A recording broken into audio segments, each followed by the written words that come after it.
नमस्कार। Top update में आप सबका स्वागत है। शुरुआत करते हैं टॉप अपडेट की खबरों से। मैं हूं शालिनी राणा। फरीदाबाद में मिले 2900 किलो विस्फोटक की जांच अभी चल रही थी कि सोमवार शाम देश की राजधानी दिल्ली एक भीषण धमाके से दहल उठी। सोमवार को दिल्ली में लाल किले के पास एक कार में भीषण धमाका हुआ।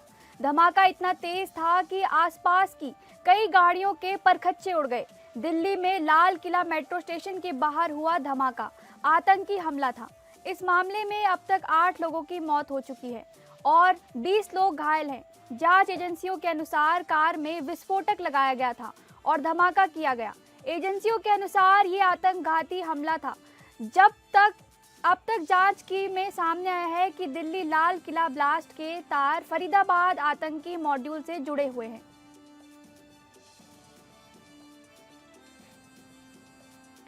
दिल्ली ब्लास्ट मामले में पुलिस घटनास्थल से बरामद कार में मिले शव का डीएनए टेस्ट करवाएगी ताकि ये पुष्टि की जा सके कि कार में सवार शख्स डॉक्टर उमर मोहम्मद ही है या नहीं।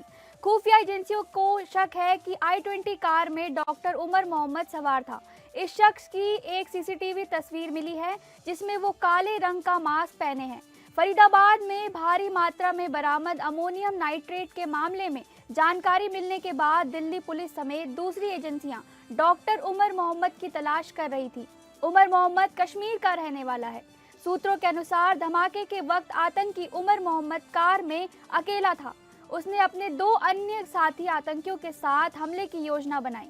सूत्रों के अनुसार जब फरीदाबाद टेरर मॉड्यूल में ताबड़तोड़ गिरफ्तारियां की जाने लगी तो उसे पकड़े जाने का डर सताने लगा और दहशत में आतंकी हमले की योजना बनाई। उसने अपने साथियों के साथ कार में डेटोनेटर लगाया और धमाके को अंजाम दिया।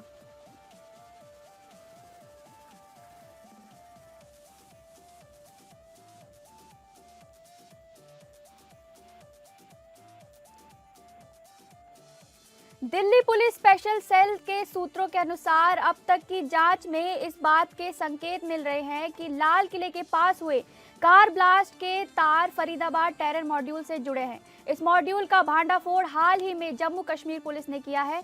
इस टेरर मॉड्यूल में शामिल संदिग्ध जैश-ए-मोहम्मद और अंसार गजवात उल हिंद जैसे प्रतिबंधित संगठनों से जुड़े थे और उनके इशारे पर काम कर रहे थे। इस टेरर मॉड्यूल में 2 पुरुष और 1 महिला डॉक्टर भी शामिल थी। इस मामले में पुलिस ने फरीदाबाद के डॉक्टर मुजम्मिल अहमद गनई, पुलवामा के डॉक्टर अदिल अहमद राथर को अरेस्ट किया है। इसके अलावा पुलिस ने लखनऊ की डॉक्टर शाहीन शहीदा को गिरफ्तार किया है। इसी ब्लास्ट में पुलिस को आतंकी डॉक्टर मोहम्मद उमर की तलाश थी। पुलिस ने इस कार्यवाही में 7 आरोपियों को गिरफ्तार किया है और करीब 2900 किलो विस्फोटक हथियारों का जखीरा और कई उपजनिक वस्तुएं बरामद की है।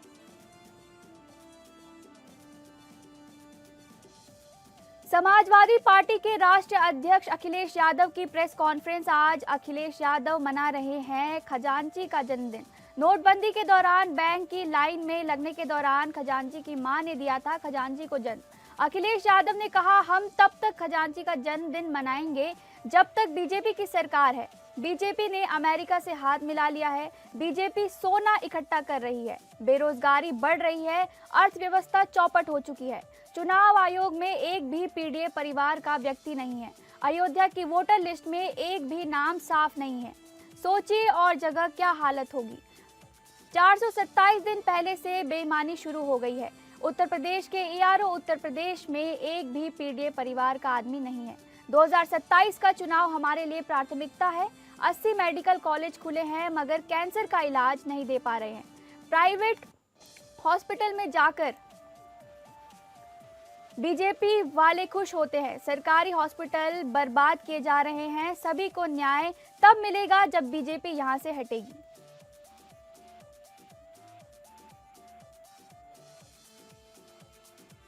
कांग्रेस प्रदेश अध्यक्ष अजय राय पहुंचे कुशीनगर। बौद्ध भिक्षु संघ के अध्यक्ष भदंत ज्ञानेश्वर को दी श्रद्धांजलि। भदंत ज्ञानेश्वर के पार्थिव शरीर पर पुष्प अर्पित कर दी श्रद्धांजलि। आत्मा की शांति हेतु की प्रार्थना। बिहार चुनाव पर बोले अजय राय, आपसी कलह के कारण एनडीए खत्म हो रहा है। ओपी राजभर ने जमीन पर काम किया, इसलिए उन्हें अनुभव है। कई दलों को एनडीए से बाहर रखा गया, जिसका फायदा महागठबंधन को मिल रहा।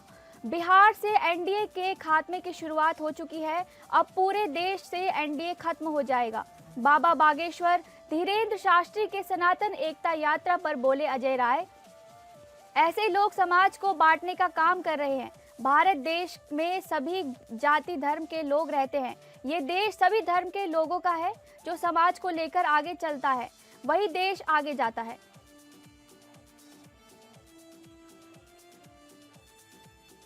यूपी के हमीरपुर जिले में आज भाजपा के पूर्व उप मुख्यमंत्री दिनेश शर्मा दौरे पर आए। उन्होंने यहां पूर्व सांसद की स्मृति और श्रद्धांजलि सभा में शिरकत की।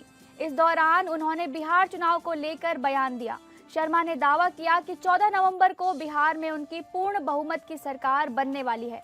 उन्होंने कहा कि राहुल गांधी के नेतृत्व में कांग्रेस हार का शतक लगाने जा रही है। पूर्व उप मुख्यमंत्री ने कहा कि अलीगढ़ से एक ताला भेंट किया गया था, जिसे वह बिहार की जनता को देंगे। राहुल गांधी और तेजस्वी यादव के नेतृत्व में लड़े जा रहे चुनाव में हार के बाद उनके कार्यालयों में कोई नहीं बचेगा, इसलिए जनता उनके कार्यालयों पर ताला लगा देगी। शर्मा ने स्पष्ट किया कि ये ताला कार्यालय का नहीं, बल्कि उनके झूठ का ताला होगा। दिनेश शर्मा ने बिहार चुनाव को भारत की राजनीति का दिशा परिवर्तन और विपक्ष की नकारात्मक नीतियों का परिणाम बताया। उन्होंने कहा कि राहुल गांधी के नेतृत्व में कांग्रेस की 90 हार हो चुकी है और वो अपने नेतृत्व में हार का शतक लगाएंगे। विपक्ष पर एसआईआर के खिलाफ दुष्प्रचार करने का आरोप लगाया।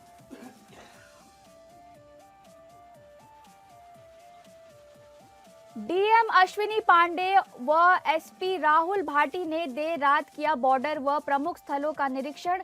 चिल्हरिया मोड़, सुइया बॉर्डर समेत संवेदनशील स्थानों पर सुरक्षा व्यवस्था का लिया जायजा। अधिकारियों व पुलिस कर्मियों को सतर्कता बढ़ाने के निर्देश। एसपी ने नागरिकों से अपील कर कहा, अफवाहों पर ध्यान न दें, सूचना तुरंत पुलिस को दें। खुफिया तंत्र किया गया सक्रिय। चेकिंग अभियान और सख्त। सार्वजनिक स्थलों, बाजारों, धार्मिक स्थलों पर पुलिस की निरंतर गश्त।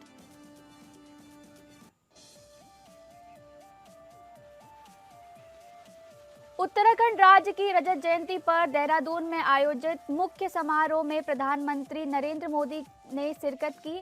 उनके इस समारोह में शामिल होने को बीजेपी ने बड़ी उपलब्धि और पीएम मोदी का उत्तराखंड से विशेष लगाव बताया। वहीं कांग्रेस ने इस दौरे को राजनीतिक और निजी लाभ के लिए बताया। कांग्रेस के प्रदेश अध्यक्ष करण माहरा ने पीएम मोदी को प्रधानमंत्री की जगह प्रचार मंत्री बताया। करण माहरा ने पीएम मोदी और बीजेपी पर कई कटाक्ष किए। वहीं बीजेपी के प्रदेश अध्यक्ष महेंद्र भट्ट ने कहा कि कांग्रेस के पास कुछ भी नहीं है। उन्होंने कांग्रेस के लिए और भी कई बातें कही।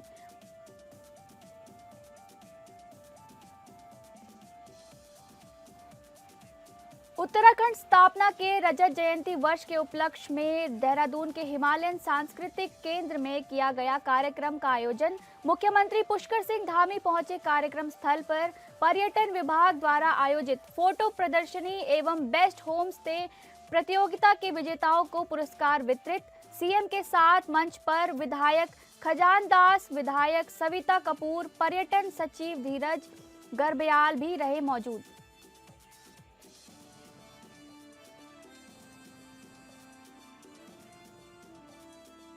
उत्तराखंड में सिंगल विंडो सिस्टम और सरकार की फिल्म नीति से काफी सराहना मिल रही है। स्थानीय निर्माताओं के साथ साथ बाहर के निर्माता भी उत्तराखंड की ओर रुख कर रहे हैं। इससे उत्तराखंड को मोस्ट फिल्म फ्रेंडली स्टेट का दर्जा मिल रहा है।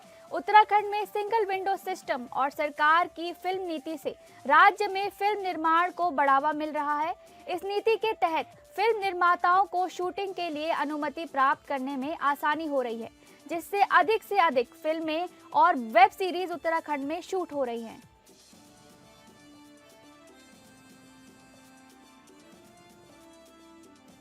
डीएम अश्विनी पांडे व एसपी राहुल भाटी ने देर रात किया बॉर्डर व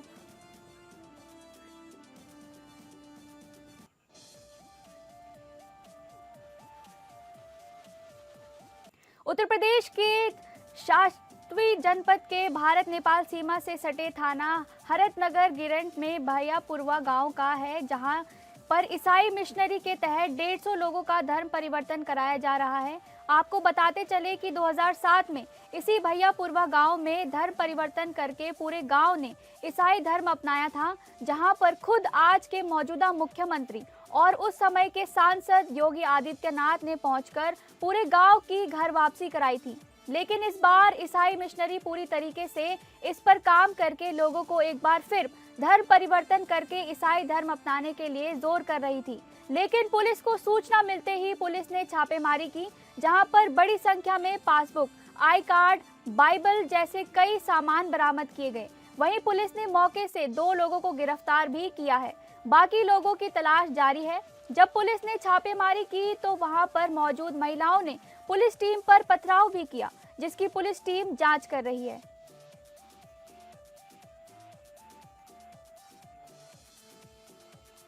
गायब पाए गए शिक्षकों और शिक्षा मित्रों पर हुई सख्त कार्रवाई। बीएलओ ड्यूटी से अनुपस्थित रहने पर 5 शिक्षकों को किया गया निलंबित। 34 शिक्षकों के वेतन रोकने का आदेश जारी। जांच में कार्य से नदारद पाए गए शिक्षा मित्रों पर भी कार्रवाई के निर्देश। डीएम अश्विनी पांडे के निर्देश पर शिक्षा विभाग ने दिखाई सख्ती। अधिकारियों ने चेताया, भविष्य में लापरवाही पर होगी और कड़ी कार्रवाई। बदायूं के थाना सहसवान क्षेत्र के सलीक नगला गांव में 5 सोमवार रात 7 बजे आसपास घर जा रहे बाइक सवार थाना मूसाझाक क्षेत्र के गिधौल गांव के रहने वाले 23 वर्षीय अंकित पुत्र राजेंद्र व बुलंदशहर जिले के नौरारा नई बस्ती के रहने वाले 20 वर्षीय भूदेव पुत्र धर्मपाल ट्रैक्टर ट्रॉली से टकरा गए। दोनों आपस में साले बहनोई बताए जा रहे हैं। टक्कर इतनी जबरदस्त थी कि अंकित और भूदेव की मौके पर ही मौत हो गई। हादसे के बाद राहगीरों व ग्रामीणों की भीड़ जुट गई। वहीं सूचना मिलने पर पुलिस मौके पर पहुंच गई। पुलिस ने दोनों शवों को कब्जे में लेकर पोस्टमार्टम को भेजा है और मामले की जांच शुरू कर दी है। अंकित और भूदेव की मौत से परिजनों का रो रो कर बुरा हाल है।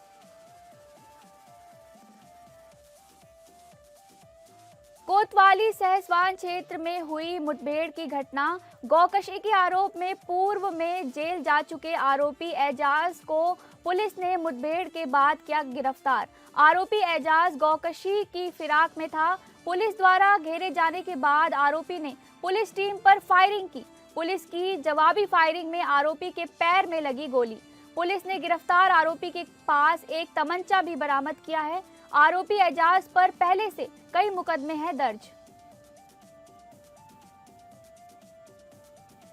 किसानों का सम्मान, अमेठी का अभिमान। केंद्रों पर डीएपी खाद न उपलब्ध होने के चलते किसानों की बड़ी समस्याएं। गेहूं के बुआई के दौरान किसानों को समय पर डीएपी खाद उपलब्ध न होने के चलते किसानों की शिकायतों को लेकर कांग्रेस कार्यकर्ताओं ने कलेक्ट्रेट पहुंचकर मजिस्ट्रेट को सौंपा ज्ञापन। कांग्रेस यूथ जिलाध्यक्ष ने कहा कि खेतों में बुआई का समय चल रहा है, लेकिन खाद की कमी से किसान परेशान हैं। किसानों की मांग पर आज कार्यकर्ताओं ने ज्ञापन के माध्यम से डीएपी खाद की मांग को लेकर ज्ञापन सौंपा। जिले में सभी सहकारी समितियों पर खाद की आपूर्ति तत्काल सुनिश्चित की जाए, जिसको लेकर ज्ञापन सौंपा गया। पीलीभीत जनपद में एनीमिया मुक्त भारत अभियान का शुभारंभ। पीलीभीत जिलाधिकारी ज्ञानेंद्र सिंह की अगुवाई में मुख्य चिकित्सा अधिकारी आलोक शर्मा के द्वारा विकासखंड ललौरी खेड़ा क्षेत्र के ग्राम अड़ासेई के आयुष्मान आरोग्य मंदिर में फीता काटकर प्रारंभ कर दिया गया है। मुख्य चिकित्सा अधिकारी आलोक शर्मा के द्वारा आयुष्मान आरोग्य मंदिर में उपस्थित कोषारियों को अनीमिया बीमारी से लड़ने वाली गोली का वितरण किया गया तथा उन्हें अपने हाथों से ही मुख्य चिकित्सा अधिकारी आलोक शर्मा ने खिलाई गोलियां। मौके पर उपस्थित सीएचओ सीएमआ ने मुख्य चिकित्सा अधिकारी को आयुष्मान आरोग्य मंदिर में आने वाले मरीजों को दी जाने वाली सुविधाएं और दवाइयों के बारे में जानकारी दी। आपको बता दें, अनीमिया बीमारी एक गंभीर बीमारी है जिससे शरीर में खून की कमी हो जाती है, बाल सफेद हो जाते हैं और झड़ जाते हैं, शरीर कमजोर हो जाता है। इस दौरान मुख्य चिकित्सा अधिकारी आलोक शर्मा के अलावा कई अधिकारी उपस्थित रहे।